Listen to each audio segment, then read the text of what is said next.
Bonjour peuple de Dieu, c'est le pasteur Jérémie, aussi connu sous le nom de pasteur Loïc.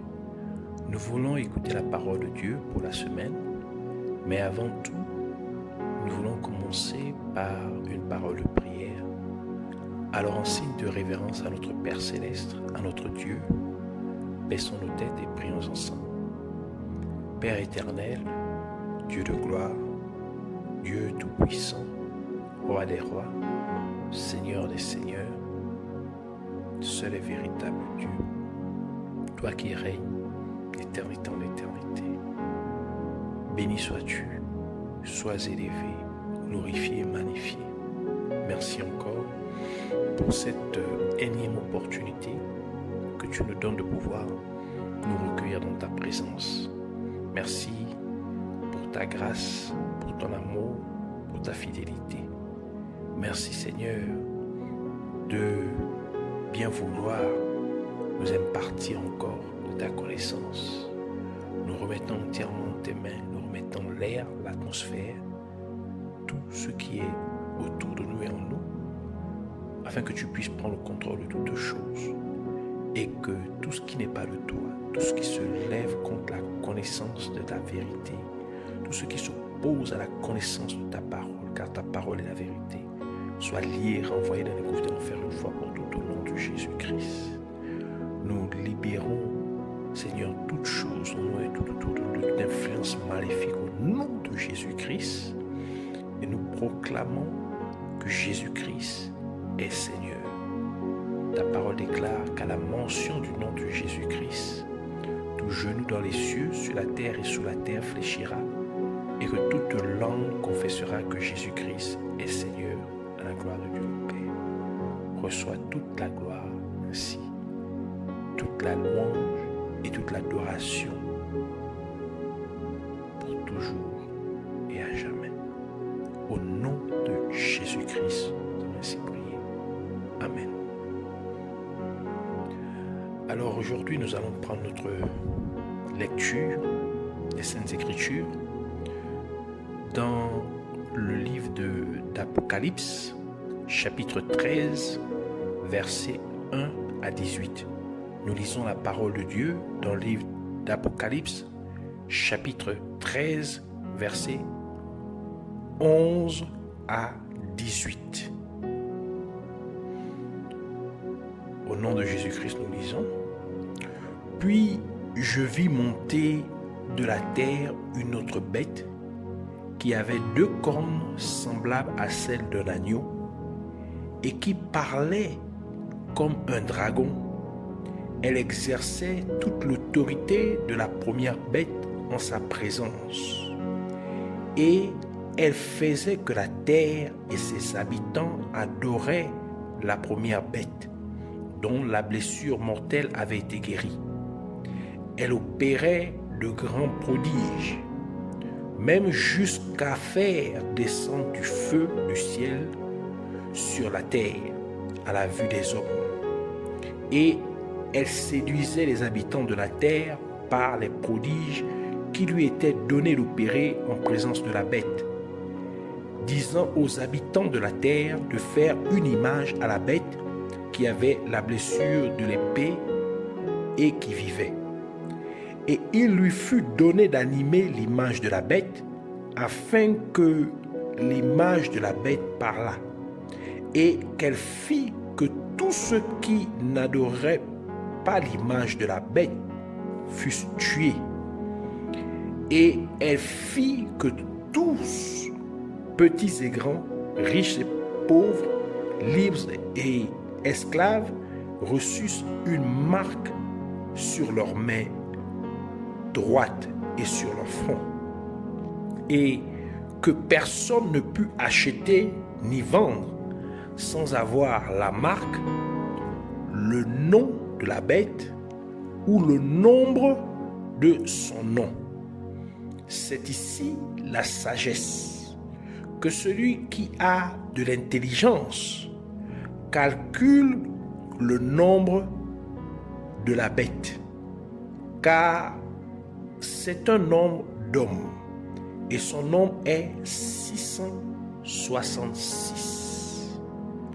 Que le Seigneur bénisse sa parole, qu'elle vienne pleine de révélation, de compréhension, d'intelligence, de profondeur, de vie et de bénédiction et de grâce au nom de Jésus-Christ. Alors aujourd'hui, le Seigneur voudrait nous parler de la marque de la bête ou encore le nombre de la bête. Donc nous parlons aujourd'hui de la marque de la bête ou le nom de la bête, le nombre de la bête. En ces jours dans lesquels nous vivons, nous sommes en train de vivre réellement l'accomplissement du passage que nous venons de lire, les Saintes Écritures,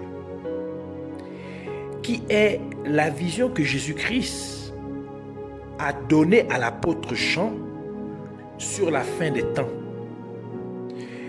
Ces écritures parlent d'une situation dans laquelle les gens devraient choisir soit de servir le seul et véritable Dieu, Jéhovah, ou le Dieu Yahweh, ou soit de servir Satan, qui est représenté par la bête.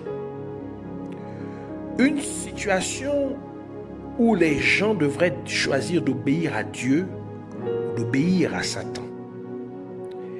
Cette décision serait présentée aux gens par le biais de choisir d'adhérer à un système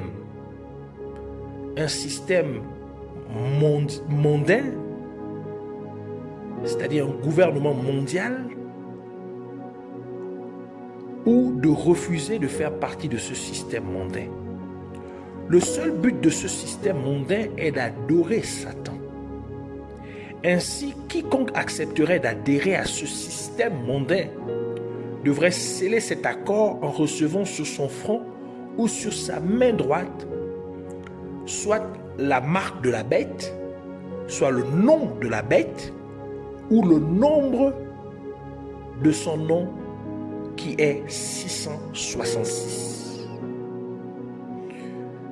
Mais ce que les êtres humains doivent comprendre, c'est que lorsque quelqu'un prend soit la marque de la bête, soit le nom de la bête, soit le nombre de son nom qui est 666, sur son front ou sur sa main droite, c'est fini pour une telle personne. Car il n'y a plus de repentance possible. La personne est vouée à brûler pour l'éternité dans les temps de feu, c'est-à-dire l'enfer, tel que le décrit le livre d'Apocalypse, Apocalypse chapitre 14, versets 9 à 13, qui dit: et un troisième ange les suivit en disant d'une voix forte: si quelqu'un adore la bête et son image et reçoit une marque sur son front ou sur sa main, il boira lui aussi du vin de la fureur de Dieu, versé sans mélange dans la coupe de sa colère, et il sera tourmenté dans le feu et le soufre devant les saints anges et devant l'agneau. Ici, l'agneau qui est Jésus-Christ, car Jésus s'appelle l'agneau de Dieu. Et la fumée de leur tourment monte au siècle des siècles, et ils n'ont de repos ni jour ni nuit, ceux qui adorent la bête et son image, et quiconque reçoit la marque de son nom. C'est ici la persévérance des saints qui gardent les commandements de Dieu et la foi de Jésus. Et j'ai entendu du ciel une voix qui disait: écris, heureux dès à présent les morts qui meurent dans le Seigneur. Oui, dit l'Esprit, afin qu'ils se reposent de leurs travaux, car leurs œuvres les suivent. Ainsi, si une personne refusait d'adhérer à ce système mondain, mais croirait en Jésus-Christ comme son Sauveur et Seigneur, et si la personne gardait sa foi en Dieu jusqu'à la fin, même si cela venait à perdre sa vie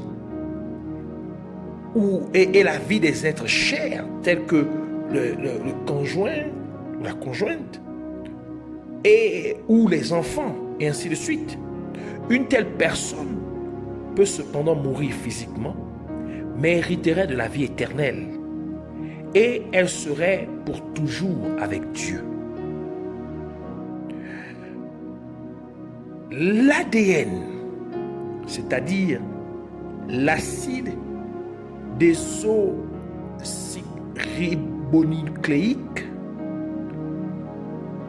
est une molécule composée de 2 chaînes polynucléotidiques qui s'enroulent l'une autour de l'autre pour former une double hélice portant des instructions génétiques pour le développement, le fonctionnement, la croissance et la reproduction de tous les organismes connus et de nombreux virus. L'ADN et l'acide ribonucléique, c'est-à-dire qui a pour acronyme ARN, sont des acides nucléiques. Avec les protéines, les lipides et les glucides complexes, les acides nucléiques sont l'un des 4 principaux types de macromolécules indispensables à toutes les formes de vie connues.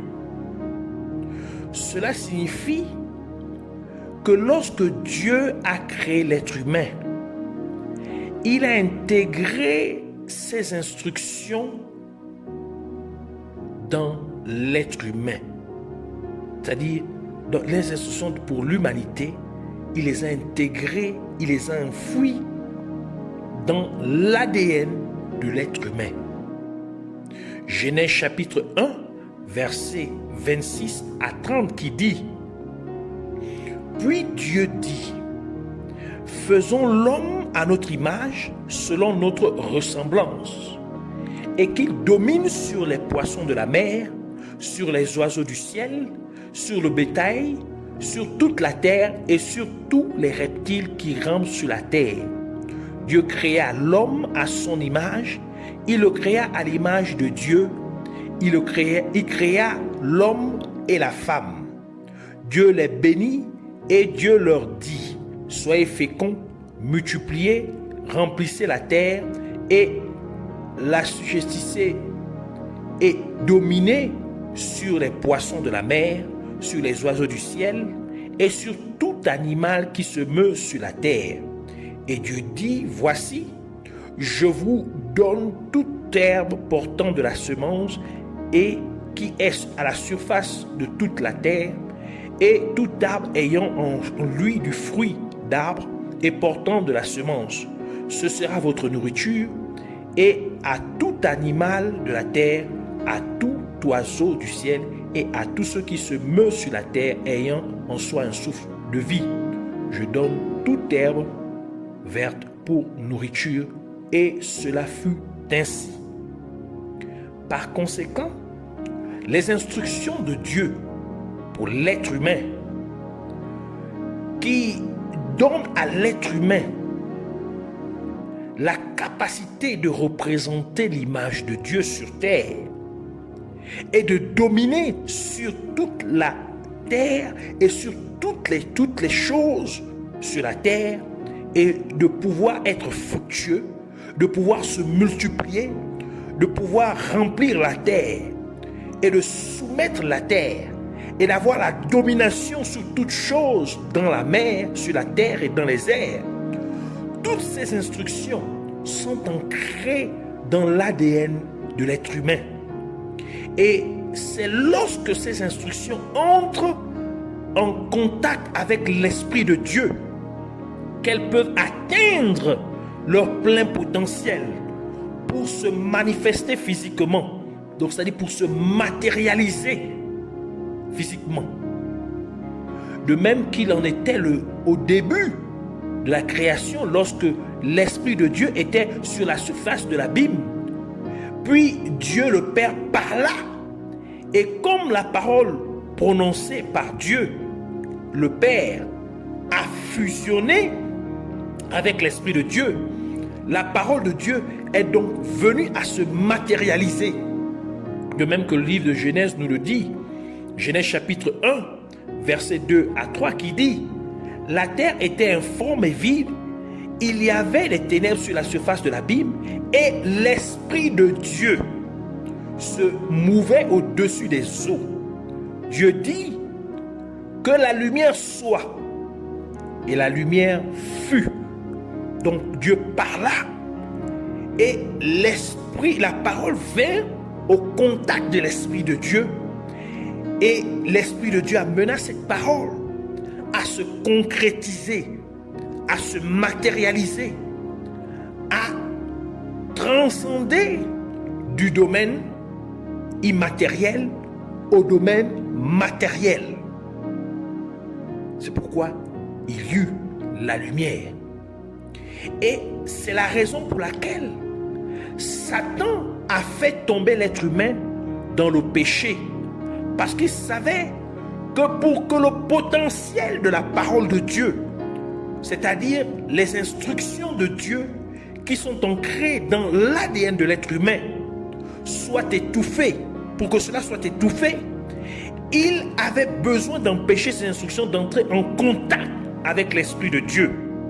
Et la seule façon d'y parvenir était d'amener l'être humain à pécher, car le péché sépare l'être humain de Dieu, tel que le dit la parole de Dieu dans Ésaïe chapitre 59 verset 2 qui dit: mais ce sont vos crimes qui mettent une séparation entre vous et votre Dieu. Ce sont vos péchés qui vous cachent sa face et l'empêchent de vous écouter. Et c'est dans ce but que Dieu est venu en la personne de Jésus-Christ pour racheter l'être humain du péché, afin que l'être humain puisse être réconcilié avec Dieu, tel que le livre de Corinthiens le déclare.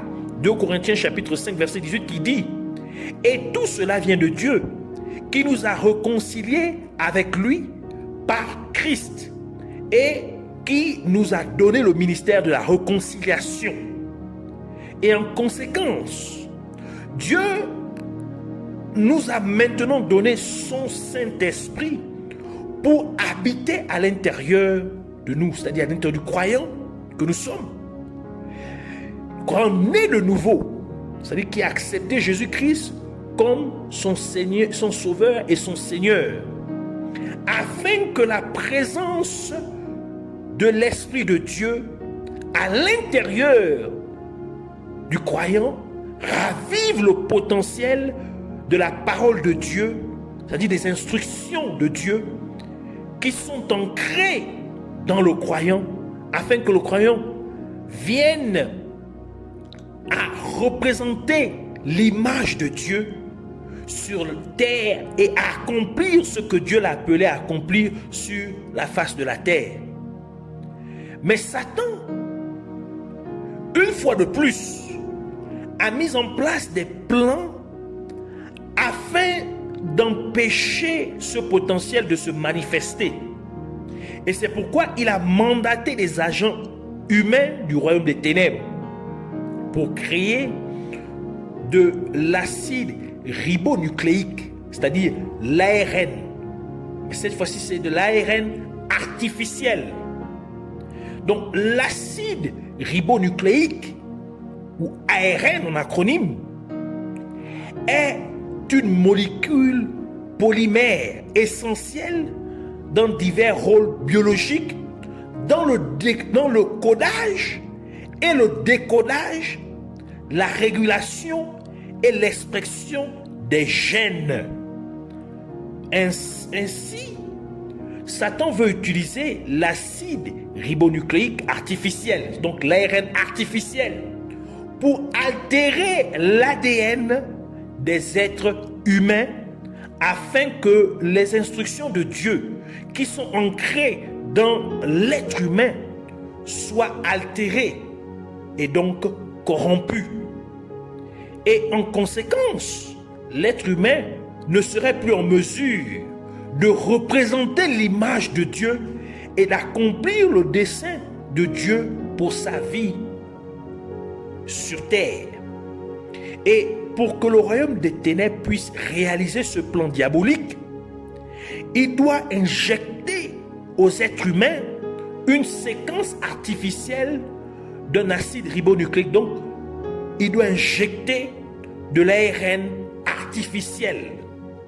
Et c'est l'objectif principal de la pandémie actuelle à laquelle le monde entier est confronté. Car la pandémie leur donne une soi-disant raison valable d'injecter à l'homme de l'acide ribonucléique, c'est-à-dire de l'acide ribonucléique artificiel, c'est-à-dire l'ARN artificiel. Et cela se fait par le biais des vaccins qui sont injectés aux humains, aux êtres humains. L'impact de cette séquence d'acide ribonucléique artificiel, c'est-à-dire d'ARN artificiel, dans la vie de la personne qui en a reçu l'injection, n'est pas seulement physique, mais surtout, il est essentiel, cela est essentiel pour la mise en place de la marque de la bête ou encore le nombre de la bête, 666. Car désormais, la capacité de la personne pour résister et refuter la marque de la bête ou le nombre de la bête est considérablement réduite en raison du fait que les instructions de Dieu qui étaient intégrées, enfouies dans la personne, dans l'ADN de la personne, ont maintenant été modifiées. Ce qui signifie que ces instructions ont été corrompues. Par conséquent, la personne serait plus indulgente, c'est-à-dire accommodante, c'est-à-dire plus coopérative, pour accepter la marque de la bête, encore le nombre de la bête, 666. Et c'est l'une des raisons pour lesquelles Jésus-Christ dit dans Apocalypse chapitre 3, versets 15 à 16, « Je connais tes œuvres. Je sais que tu n'es ni froid ni bouillant. Puisses-tu être froid ou bouillant? Ainsi, parce que tu es tiède, c'est-à-dire ni froid ni bouillant, et que tu n'es ni froid ni bouillant, je te vomirai de ma bouche. » Donc, pour dire que les personnes qui sont conciliantes, c'est-à-dire accommodantes, coopératives au système de la bête, donc qui vont accepter d'adhérer, Jésus va les vomir. La marque de la bête, encore le nom de la bête, est composé du chiffre 6 3 fois. Et le chiffre 6 représente l'être humain, parce que Dieu a créé l'être humain le 6e jour de la création, comme le dit la parole de Dieu dans Genèse chapitre 1, versets 26 à 31 que nous avons lu tantôt. Qui dit, le verset 26 dit: puis Dieu dit, faisons l'homme à notre image, selon notre ressemblance. La première partie du verset. Et le verset 27 dit, Dieu créa l'homme à son image, il le créa à l'image de Dieu, il créa l'homme et la femme. Le dernier verset, la dernière partie du dernier verset, donc verset 31, dernière partie, qui dit: ainsi il y eut un soir et il y eut un matin, ce fut le 6e jour. Ainsi, puisque le chiffre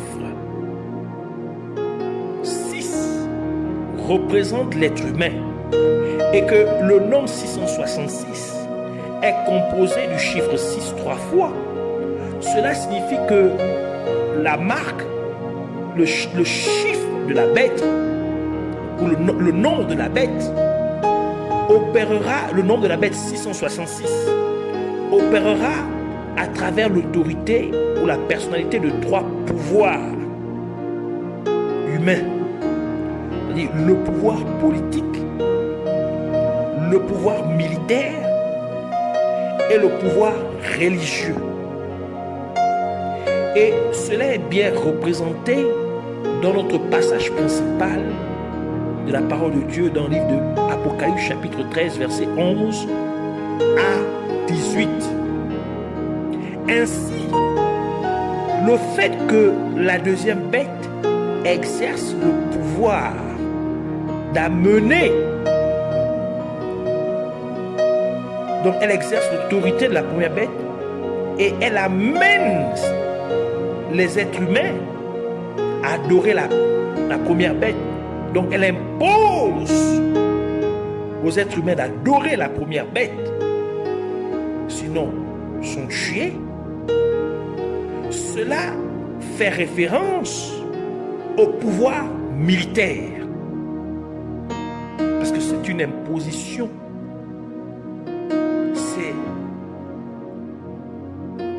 c'est un exercice, c'est là un emploi de force, une imposition de force par force.